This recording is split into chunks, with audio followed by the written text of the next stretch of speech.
Blog Talk Radio.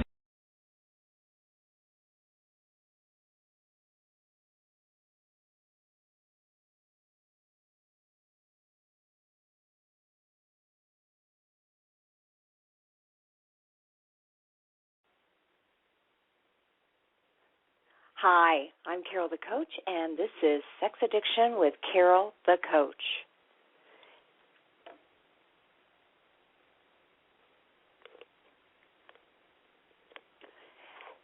You know, this is going to be an incredible show because we are going to be talking with an expert who absolutely knows everything there needs to know about what is love addiction and how is that different than sexual addiction. We are so excited to have you with us.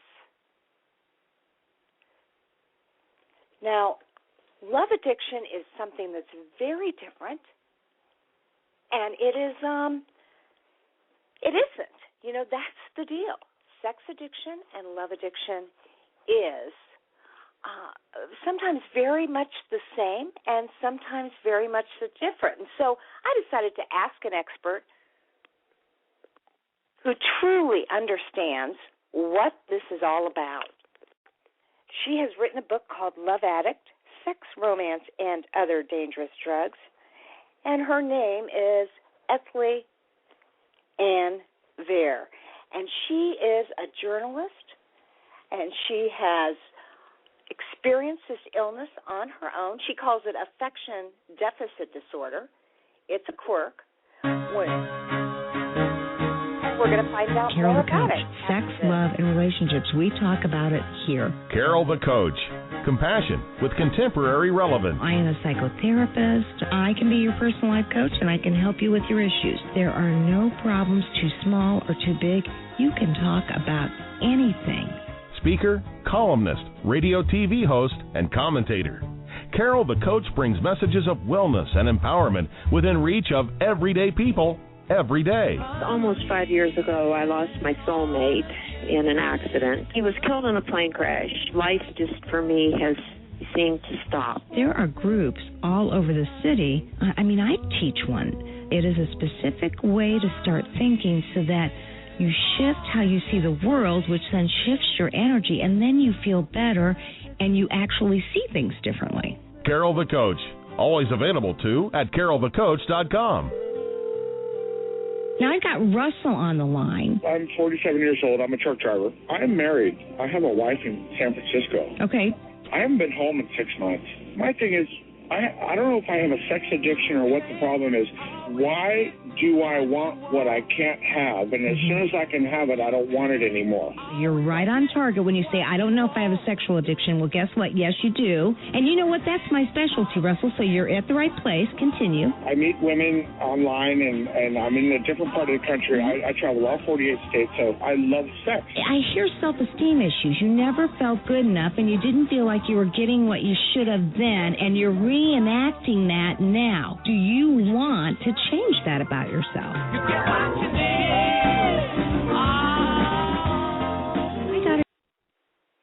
Hi, I'm Carol Jurgensen-Sheets, and I'm telling you, we got this intro, and it is going wacky tonight, but don't let that bother you, because we have an incredible woman who's going to be talking about her book, Love Addict, Sex, Romance, and Other Dangerous Drugs. And I got to tell you, this book is riveting. One, because she talks about herself. Two, because she talks about the research. She talks about definitions, and she talks about recovery. So, you know, where sex addiction and love addiction meet, they're sometimes very separate, and then they're sometimes very much the same thing, only different. So she's going to be talking to us about how are they different and how are they the same. And I'm telling you, Ethlie Ann Ver is the expert.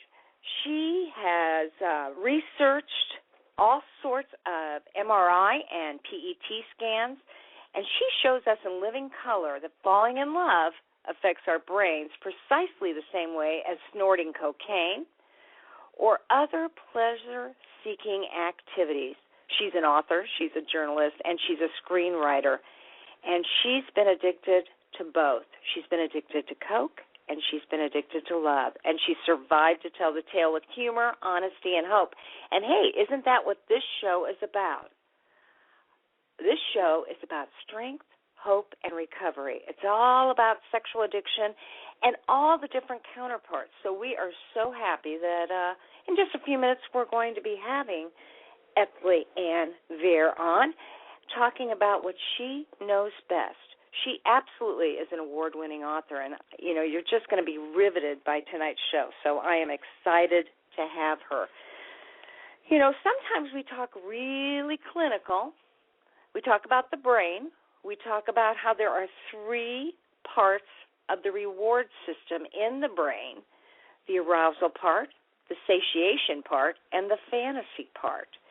And love affects all three. As a matter of fact, we know that addiction is a brain disease. Now, there are plenty of people that will dispute that, but we know, as certified sexual addictions therapists, that it is clearly a brain disease. And there are certain components that make love addiction, as well as sex addiction, difficult to recover from. You know, if you are wanting sex and there's an inability to stop, you've told yourself 1,000,000 times, hey, I am going to stop. And then the next minute, the next hour, the next day, the next week or month, you haven't been able to stop, you might have an addiction. If there are harmful consequences, you know, Ethlie talks about what it is like for some addicts to go looking for love in all the wrong places, to get beat up, to be mugged, to be brutalized, and then to return the next day for some of the same stuff. And if it's unmanageable, you know, if you're lying to your spouse or partner, if you're coming in late to work, if you're using work to decoy yourself and to have relationships, and it's interfering, you know, you're getting in trouble for being late, you're getting in trouble for frequent absences, it's unmanageable. And then, of course, this illness, just like sex addiction, it gets worse with time. It always escalates. It never stays the same. And if you abstain for a while, guess what? If you abstain for 3 months or 3 years, when you go back to it, you start at the same place or worse. And lastly, if you have withdrawal symptoms, you know, I had a client just recently, and she was really going through withdrawal. She was having tremors. She was profusely sweating. Her heart was beating. She was just unable to stop. And she also knew that she had to. And so making herself stop made her feel so uncomfortable, she referenced it to stopping her alcohol, which she had stopped years before. And let's face it, that's part of this problem. Oftentimes, people who use alcohol or drugs and sex, they combine them, they fuse them together. Dr. Patrick Carnes talks about fusing in Out of the Shadows.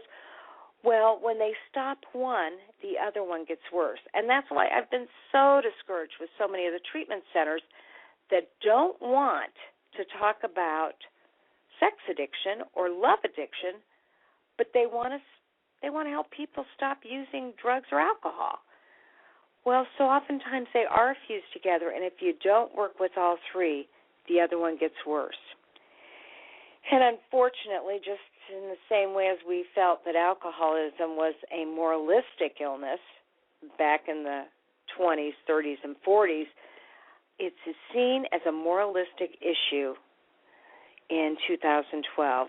People think you should just snap out of it, you should just keep it in your pants. You know, they don't understand that there needs to be some structured programming, some tools that one can use every single day to promote recovery.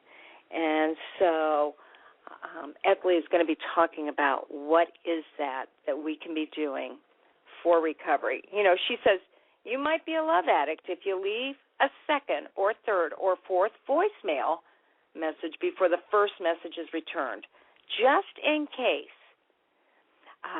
the person didn't hear it properly, or that person's shy and needs encouragement. You might have dialed wrong. I don't know about you, but I have friends that have had this experience. They call back and back and back because they believe that maybe the message was never truly delivered to the person that they're interested in. Just like with sex addiction, there's a sense of denial, and there's a sense that very clearly you want what you want when you want it, and when you don't get it or it doesn't come out the way it should, it ends up that you fool yourself into believing that if you just try a little bit harder with a little bit more tenacity, you'll get what you need. So you might be a love addict if you change your route home to past your love object's house. Ethley says that you get extra points for parking outside the house and waiting, or maybe standing across the street.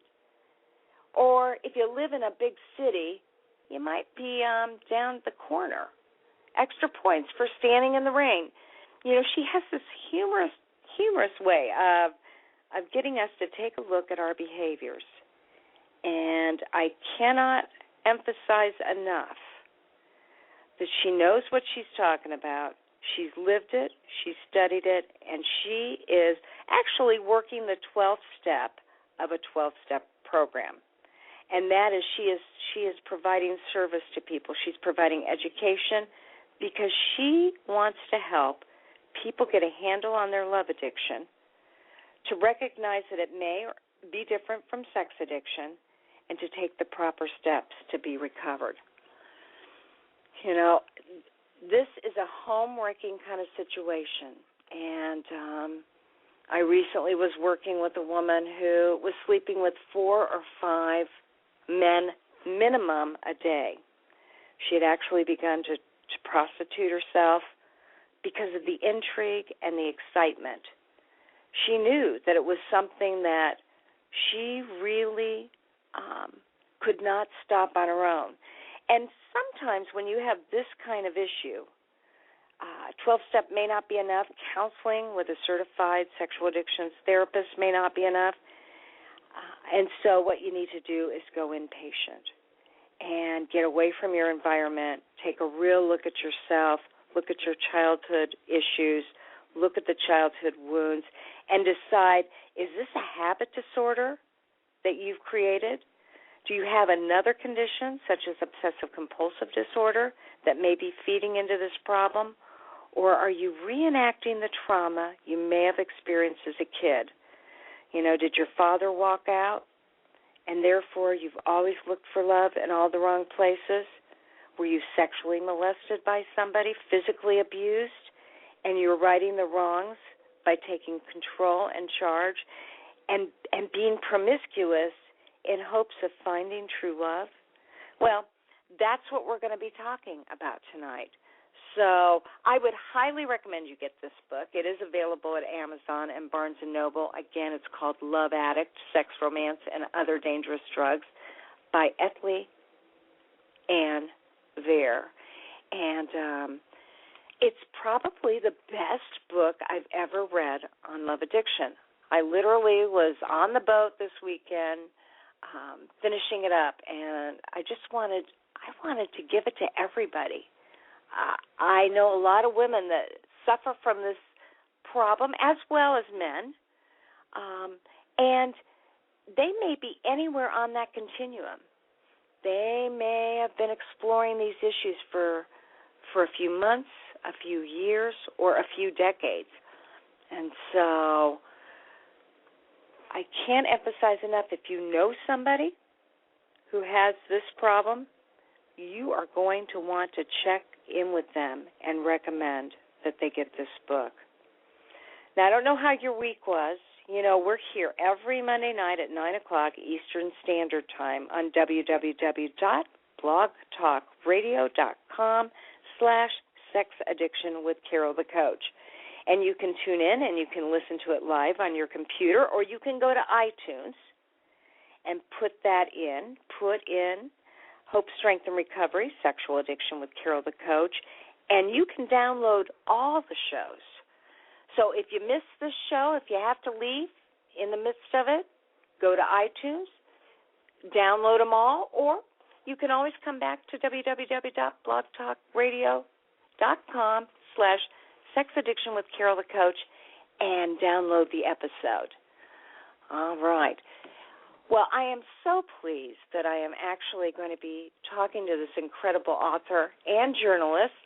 And Ethlie, I just can't tell you how much of a difference this book is going to make in the community of sex addiction and love addiction. How are you doing this evening? Well, that's so kind of you to say, Carol. I'm very well, thank you. And yourself?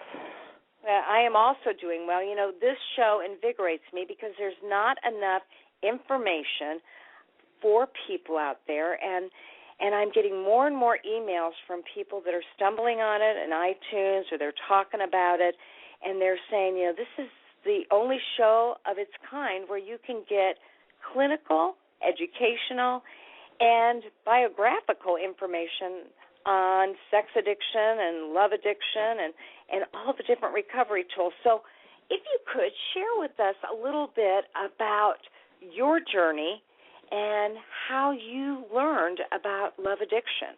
Absolutely. Well, I wrote the book Love Addict, Sex, Romance, and Other Dangerous Drugs, mostly because there were so few books on the topic out there, and the ones that were out were very much addressed to the therapeutic community or from a therapeutic point of view. And one of the things that anyone in recovery will notice more than anything is how people who are recovering are so joyful for recovery, that recovery is actually full of humor and laughter and recognition as we hear our own stories, and we can laugh at one another's foibles. And as I always say, if you're a love addict or a sex addict, you've cried enough. It's time to laugh a little bit.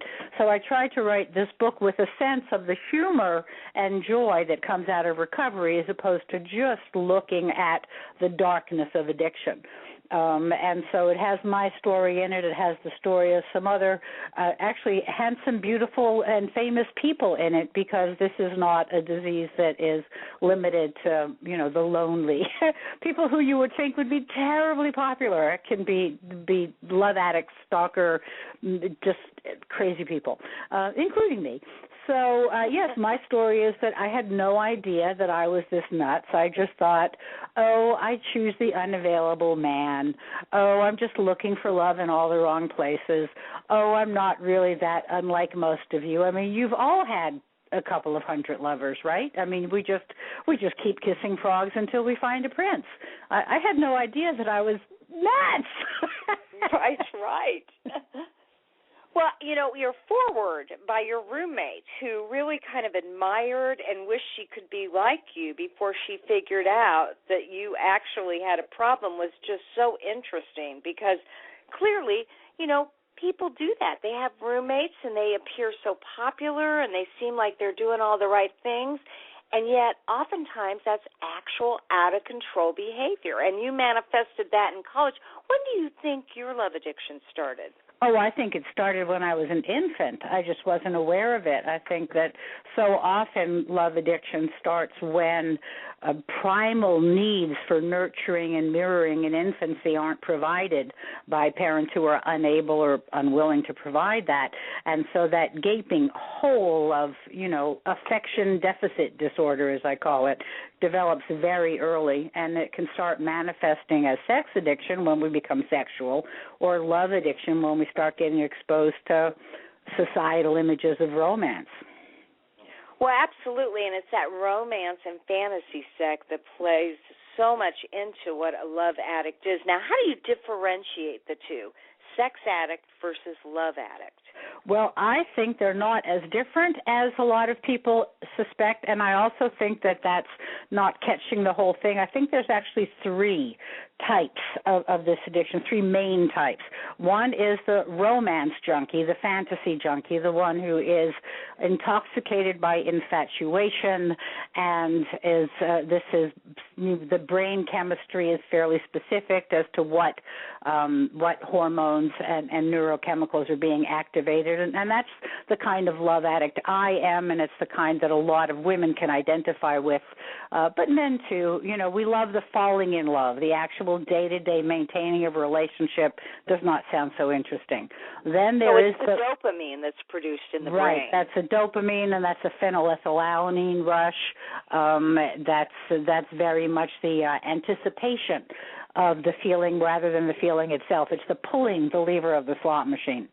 Then there's the relationship junkie who's a little more oxytocin motivated, maybe a little more serotonin motivated, who is into the bonding. She's the butt of that old joke about what do you tell a woman with two black eyes? Nothing, you've already tried to tell her twice. It's how do these people stay in these abusive relationships? Well, those are the relationship junkies. And then the third, who is motivated by dopamine, but also a lot of testosterone and a lot of adrenaline, is more of the sex addict, who is more about the conquest and the chase and the physical release. And I think that these three things, I think that you can flip-flop between them. I think that a lot of love addicts use sex to buy love, and so they're hard to tell apart. I think a lot of relationship addicts use fantasy to retreat from the relationship. So I think there's a lot of fluidity in these three aspects. So again, those three types are the infatuation addict, or the relationship addict, or the sex addict. Right. That's how you categorize them. Yeah. And you found yourself going in and out of all of them, although your primary was the infatuation addict. Yes, that's my favorite high. Falling in love is my favorite high. I always used to say novelty is the best aphrodisiac, and there's nothing more exciting than that getting to know you, that wonderful blush of romance. We just love that blush of romance, us infatuation junkies. Well, and that makes you real susceptible to drugs and alcohol, does it not? Because, again, it's part of that brain chemistry. Yes. A functional MRI will show you that falling in love and snorting cocaine will create almost identical responses in the brain, and I was able to become horribly addicted to both of them. I like them both way too much. Mhm. Well, and you laugh and giggle at that, and obviously at some point there was a lot of shame, blame, and guilt. And at what point did you actually find to be your lowest point where you said, you know what, I got to change my life? Well, the line is, that when you're sick and tired of being sick and tired, or I often hear when what it's doing to you is more than what it's doing for you. Obviously, we do drugs because they work. We fall in love because it feels good. But past a certain point, the hangover is longer than the high, and laying on the floor in the fetal position, shaking and waiting for the phone to ring lasts longer than the romance. You talked about, my old college roommate or anyone who's looking at this kind of, popular girl behavior and envying it.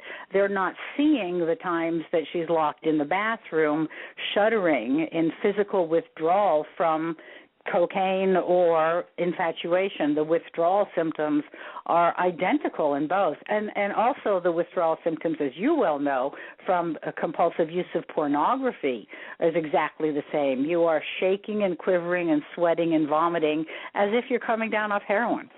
Mm-hmm.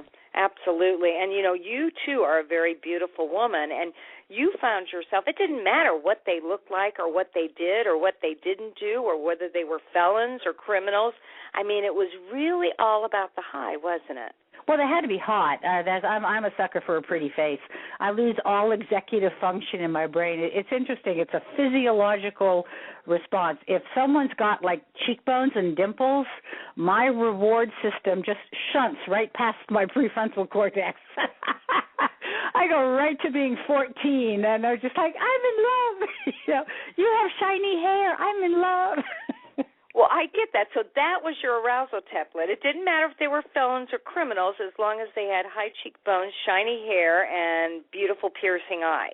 Right. If there was a physical attraction, there's a line in the literature of Sex and Love Addicts Anonymous that says that we confused physical attraction with love, and I heard that, and I thought, well, I mean, what do you mean confuse them? They're the same thing, right? Mm-hmm. Isn't that how you know you love someone, when you're physically aroused by them? Isn't that the definition? I was very confused. Well, understandably, I'm always talking to my clients about there's healthy love and there's unhealthy love. And if you're with a juvenile delinquent who ends up driving himself off a mountain, which did actually happen to you, and you were heartsick about that relationship, that was unhealthy love. So talk a little bit about some of your relationships and what drove you to them, and how desperate did you become? Well, the anecdote that I relay in the book that really drove me to recovery was when I was, how long would I have been sober? I was probably close to 10 years clean and sober. I supposedly had a lot of recovery under my belt, and I found myself having sex with a 19-year-old. I was probably, I would have been in my 40s already. I was having sex with a 19 or 20-year-old skinhead on the floor of his bathroom recovery house. This was someone who was still counting days, was a junkie or maybe a tweaker. I mean, nothing respectable. Right. No, not a respectable sort of addict alcoholic. And just like one of my girlfriends said, why don't you just bring him home if you want to sleep with him? And I said, I don't want him to know where I live. And just the cognitive dissonance of that is just, oh, my God, I would have sex with someone that I did not trust enough to let him know my address. How sick am I? And that's what really got me looking at the insanity of the disease. And, of course, that is, one of the first steps to recovery is realizing that your behavior is, in fact, insane, that where it comes to these certain things that intoxicate you, whether it's drugs, alcohol, sugar, nicotine, or sex, that my behavior has become absolutely insane. Well, and it wasn't like you didn't have an exciting life in and of itself. I mean, you had been on the E! Channel, and you had written, was it Stevie Nicks' biography? And Ozzy Osbourne's and a number of others. Yeah, and I was writing for television. I was making a lot of money. I was on TV. I was a radio DJ. I had a glamorous life. And a lot of times people are so excited they say, how did you manage to make love to that many men? And I would say, it's really not tough. Men are pretty much always happy to sleep with you. Right. You had to find the time, but if you found the time, it was easy to do. So you were using Coke up until what age? I got sober at 35. Okay, so you got sober at 35, but you continued your sexual and love addiction. Right. You'll hear some people talk about how in the depths of their drinking and using they would, have sex with people and then not remember them a month later. I was doing that sober. I mean, men would come up to me and say, hey, it's great to see you again. Boy, did we have fun the other night. And I would go like, we did? So even though you do know that as you get more and more sober from drugs and alcohol and the clarity comes back and you do remember things, and maybe that's when the shame and blame and guilt kind of follow you around, it can easily be erased by a sexual encounter. So you were still looking to fill that void. Absolutely. And where do you think your void came from? Well, I've come to learn after years of therapy that my mother was a borderline personality and very narcissistic, and she just wasn't available to give me the sort of basic stability, nurturing, and mirroring that a child needs from a mother. That my life was full of external validation rather than spiritual fulfillment from within. And then, of course, my brain is I came with cockeyed wiring. There are so many studies now that show that people who become addicts, alcoholics, and behavioral and substance addicts have dopamine receptors which are insensitive, which is the pleasure center of my brain is hard of hearing. You have to shout at it to get a response. And the more you shout, the more I overstimulate my reward centers, the deafer they become. So it's a horrible, declining cycle. Okay, well, one would almost say then that it had to do with that attachment relationship that you didn't have with your mother. What about your father? My father was a depressive, clinical depressive, and just a general isolator at the best of times. So, and we had no extended family. My parents were both isolators. Of course, when you're brought up in this environment, you don't know that it's odd or unusual. My parents were both, they were big grudge holders. They had no relationships with their siblings because some resentment had, followed them for 20, 30, 40 years. And again, I didn't realize that any of this was odd. I also think that that's only a third of the equation. My opinion, backed up by a lot of research as well as my own experience, is that that's the emotional, psychological aspect of addiction. There is the physical addiction aspect of the addiction, which is the brain chemistry we spoke about, and then there's the spiritual component that the old intuitive early 12-steppers talked to about the allergy of the body, the obsession of the mind, and the malady of the spirit. I think that modern scientific research seems to be supporting that more and more. So is that where you found your spirituality in a 12-step program, or had you found that prior to?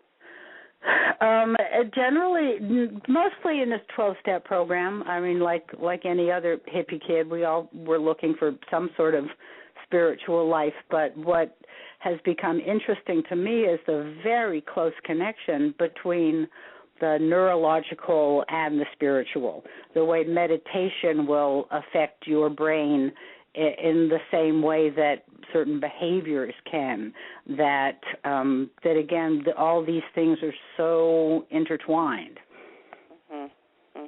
Well, when you did the Jeff Foxworthy list of you might be a love addict if, right.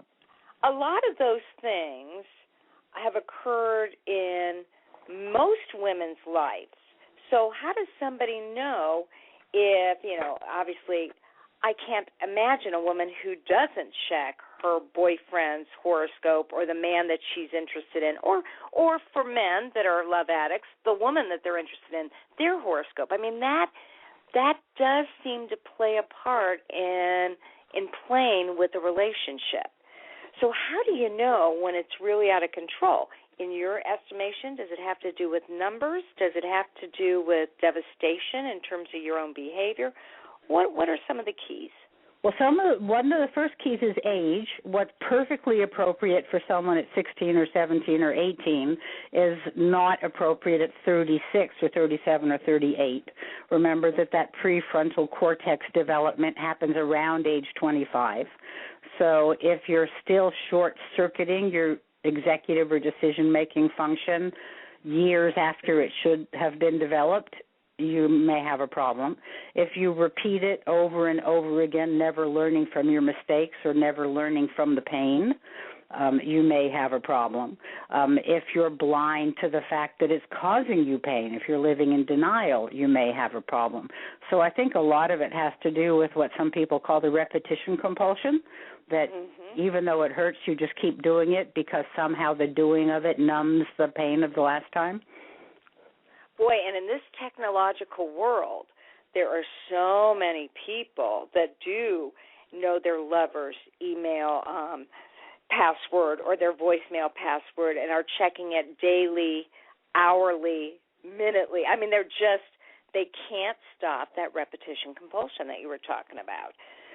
So you say if you know your lover's email password or voicemail password, you might be an addict. Or if you've read your lover's email or listened to their voicemail over and over again, you might be an addict. Or if you've read your lover's journal, if you've checked your lover's underwear, if it hurts a little when you learn that an attractive person, even a person you don't actually know, has gotten married or engaged to someone who is not you, you may be an addict because you're constantly comparing, aren't you? Right, and thinking about that. Well, yeah, there's a certain narcissism that I think is also involved in love addiction, where we're really, I don't call it affection deficit disorder for nothing. It's like we need more. We need more. I don't care if it's chocolate or drinks or attention. We need more, and so everyone has to love me.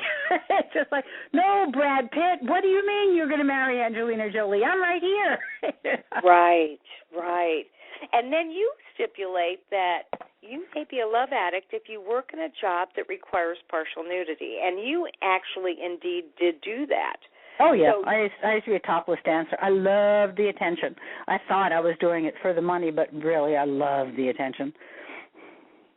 But how in the world did you have the confidence or the wherewithal to even make that leap? I mean, I don't know a lot of women that would actually move into that arena. So what was it about you and your attention and affection disorder that really took you to that next level? Actually, it seemed very easy to fall into, so maybe those of us who are addicts are broadcasting on some wavelength that gets picked up. You know how a drug addict will tell you that they can walk into any town and they will find the people who are doing drugs? I think it's a lot with the sex and love addicts, too. We broadcast on a wavelength, and like attracts like. I mean, I was in college. There weren't a lot of jobs around.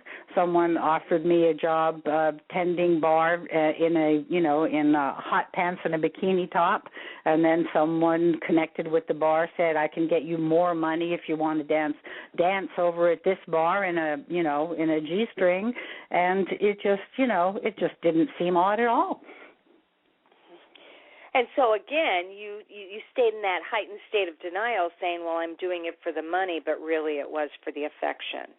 Right, because I wanted to be seen as a sexual being, because it felt like a love addict, well, actually a lot of women, but especially a love addict, will confuse desire with love. And that's partially because, well, if I'm desiring you, I feel like I love you, because I don't know about the other love addicts who are listening, but I could fall in love with anybody. I mean, if you smiled and winked at me, I was in love.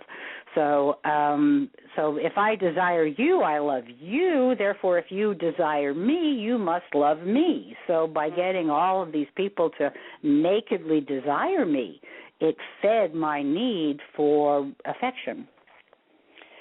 Okay, so when did you go to your first SLA group or your first SAA group? Because I'm not sure which one you went to first. And I wouldn't talk about it because it's not for me to break the anonymity of any 12-step group, because, what if I mess up, then it's their fault. So I've been involved in 12-step groups since 1988. And I started becoming involved in the S programs in around 1998. And I have seen a lot of miracles happen in the various S programs. I think that they're extremely effective. And for somebody who may not know, there is amongst people that attend those groups, there is an anonymity whereby not only are they anonymous, but they don't discuss the program, because that's part of the unique and special quality, is that you really need to go to an open group if you want to find out more about that. But it truly was a catalyst in your recovery. I mean, people should always feel safe in all 12-step groups. And as a researcher, as the author of Love Addict, I obviously spoke with a number of people who are in the 12-step groups and who have, as therapists and psychologists and psychiatrists, have worked with the 12-step groups. So I have a lot of objective data that they're extremely effective, that they use the same 12 steps of recovery that were pioneered in the 1930s by Alcoholics Anonymous. And that it's a process of discovery, self-discovery, of recognizing the harm that one has done. Because so often people love that, I mean, the image, the love addict's image is that, he or she is clutching the ankle of someone and being dragged across the floor as their love object desperately tries to leave the room. I mean, there's such victimization. Oh, he's hurt me so badly. I'm in so much pain. This is like a chainsaw in my gut. It hurts, it hurts, it hurts. We never for a minute think about the damage we might be doing to others. You're in love with a married man. Oh, you poor thing. You're not getting your needs met. Now, how much time are you stealing away from his wife and children? Mm-hmm. Well, and that certainly we know that as far as an addict is concerned, it is all about self-absorption. So that's a good point. It's also about the damage that's done to everybody involved in the relationship or outside of the relationship. So I appreciate that. And, your book highlights many people that have had this illness and their own personal stories. How many stories about other people are in your book?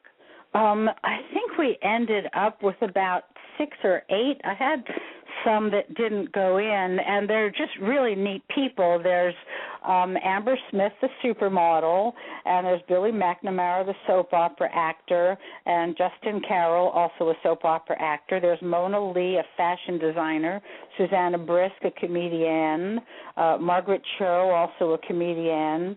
So, these are people who you wouldn't assume would have any problems. Amber Smith was on the cover of 500 magazines and was stalking this guy that didn't have the time of day for her and putting herself in the most humiliating situations just to try to get next to him. Her story is really powerful.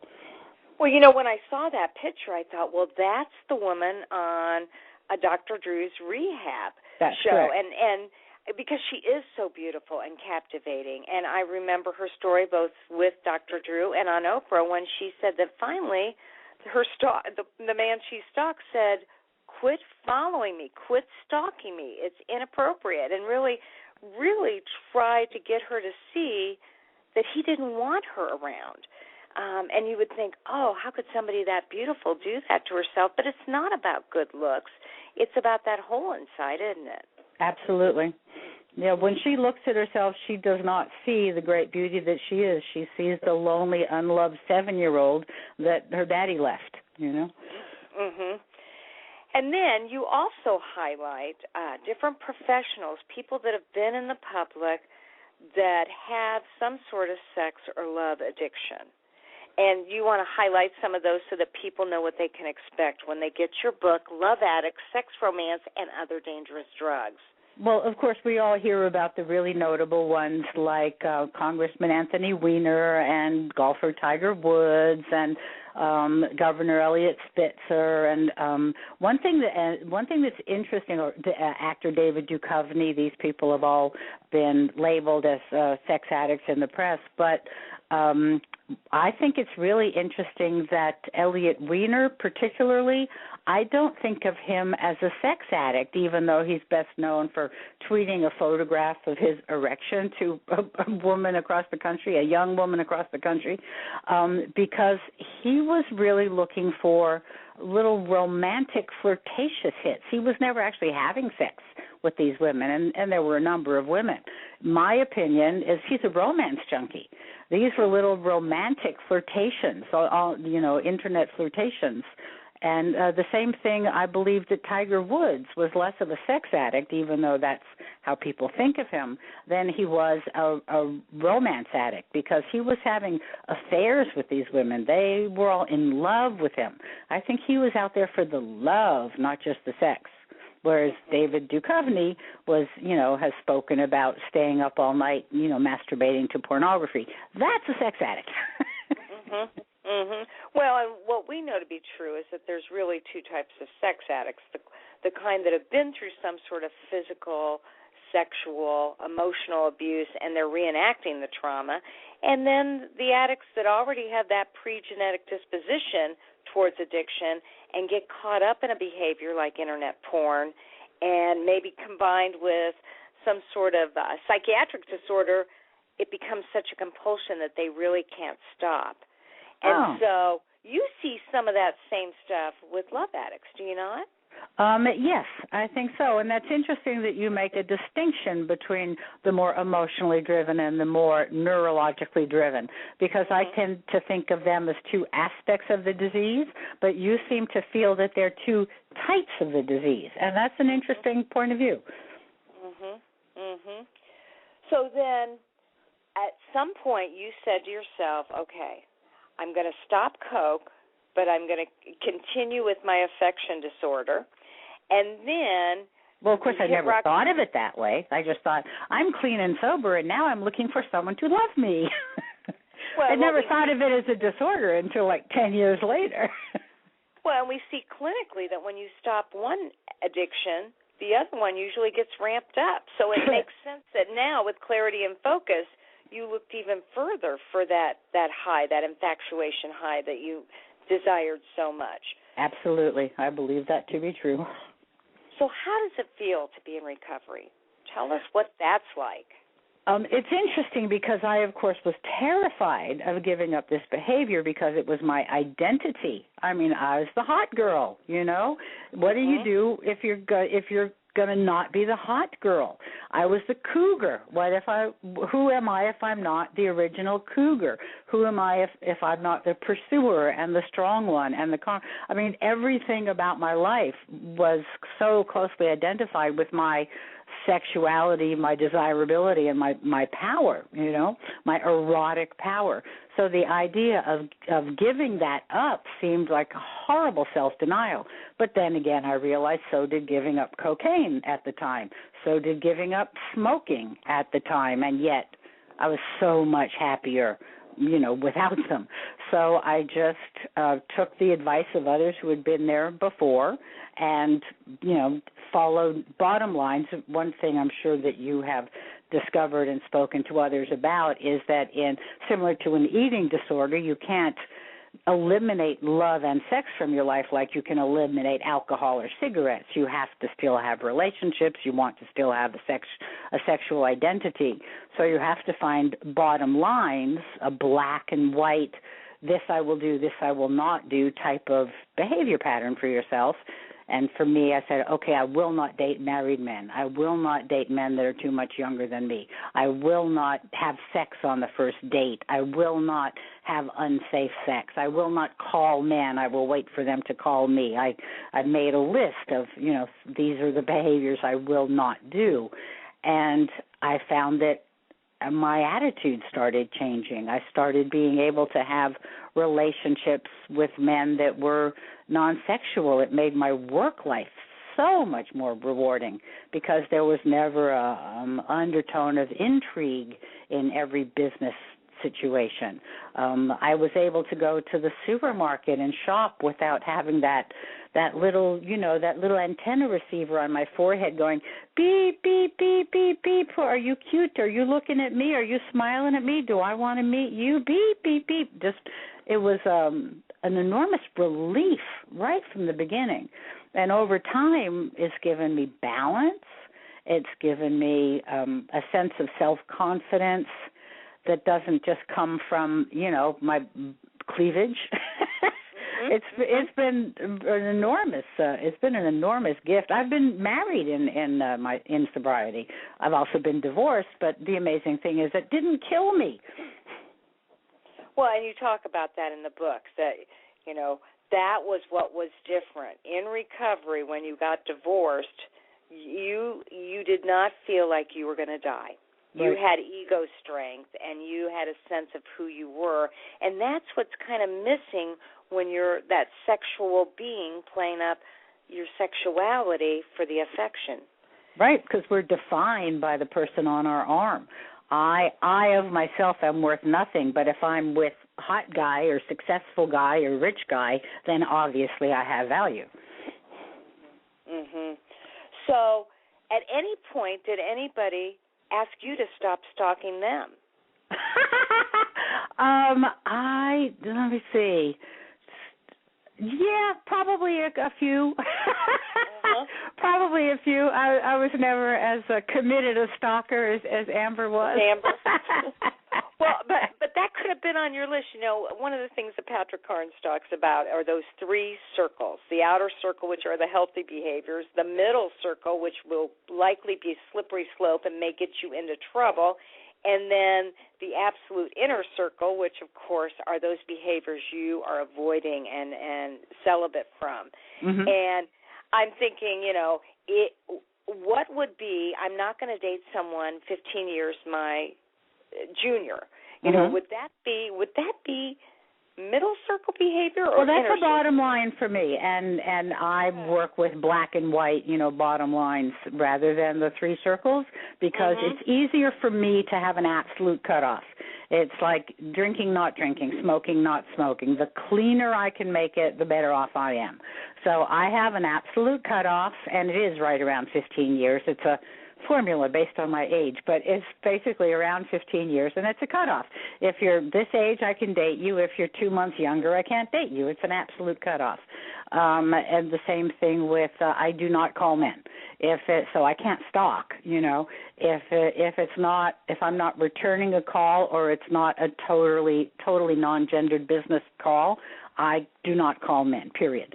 And so these things, it makes it pretty easy. Because I know what my sobriety is. I also have another one that I can never be perfect with. This is more of a top-line goal, which is always remaining in the present. As I put it, never have conversations with people who aren't in the room at the time. I think that's wonderful. Yeah, love addicts, and I'm sure sex addicts as well. Well, I know sex addicts as well because I've dated enough of them.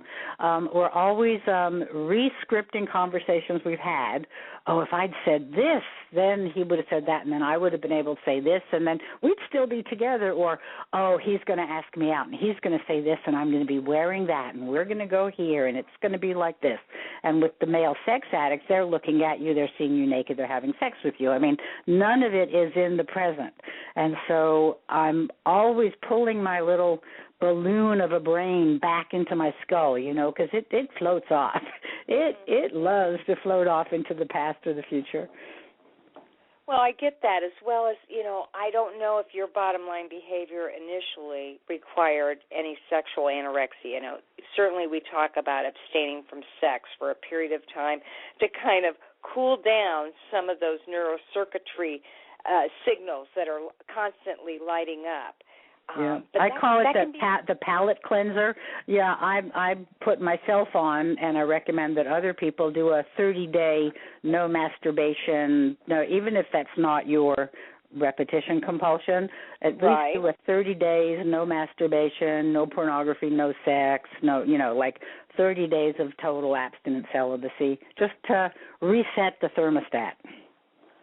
That makes total sense. Now, what made you decide to write the book? Because, this was very courageous of you, despite the fact that it's humorous, it's an easy read.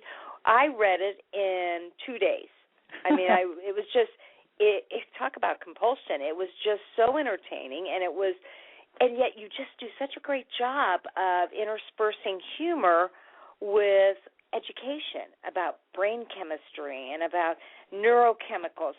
So it was fascinating the way you interwove the different components to what love addiction is all about. What made you decide to write it? Well, thank you for those nice words. And what made me want to write it is because as I discovered some of these things about myself and about this disease, I would tell my friends, and they would say, oh, you really need to write about this, Ethlie. So I finally sat down and I started writing a blog, which is called Affection Deficit Disorder. That's where you'll find it online, affectiondeficitdisorder.com.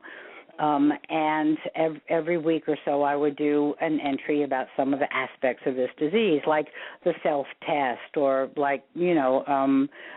just this, learning about the neurochemistry or the, whatever the latest discoveries in meditation and brain chemistry or just stupid behavior that I realized I was doing.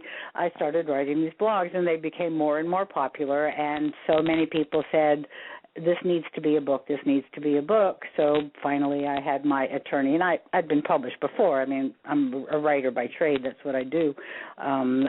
My lawyer got in touch with an agent who was very interested in shopping it, and it ended up going to HCI, who were known for their recovery-oriented books. They published John Bradshaw's books and Patrick Carnes' books, and I think they do Pia Melody, as well as the Chicken Soup for the Soul series. They do a lot of books about recovery, and they were delighted with the book, and they published it in September of 11.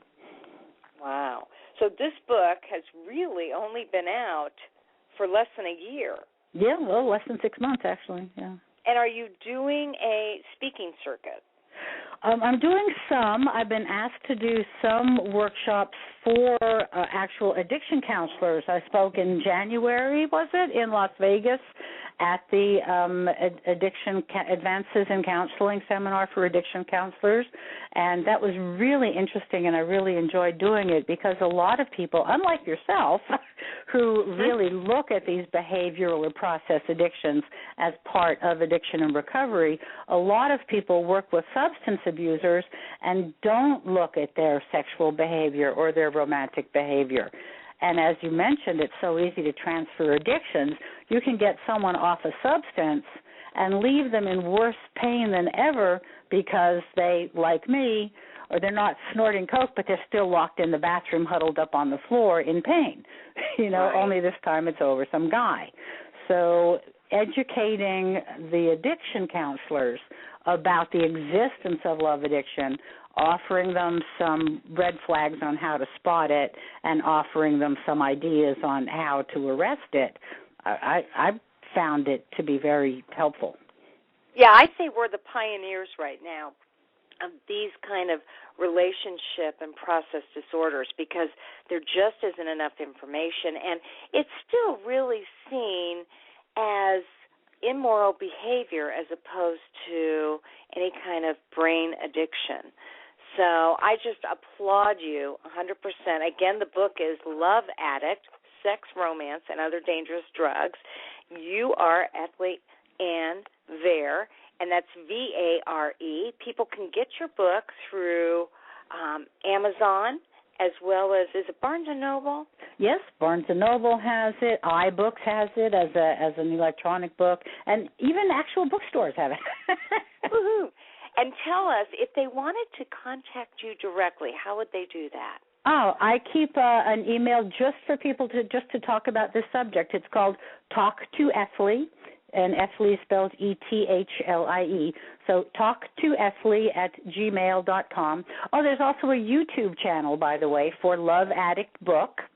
And it has me talking, little videos about me talking about aspects of love addiction. And there, Love Addict Book tweets. There's a Twitter page for Love Addict _book.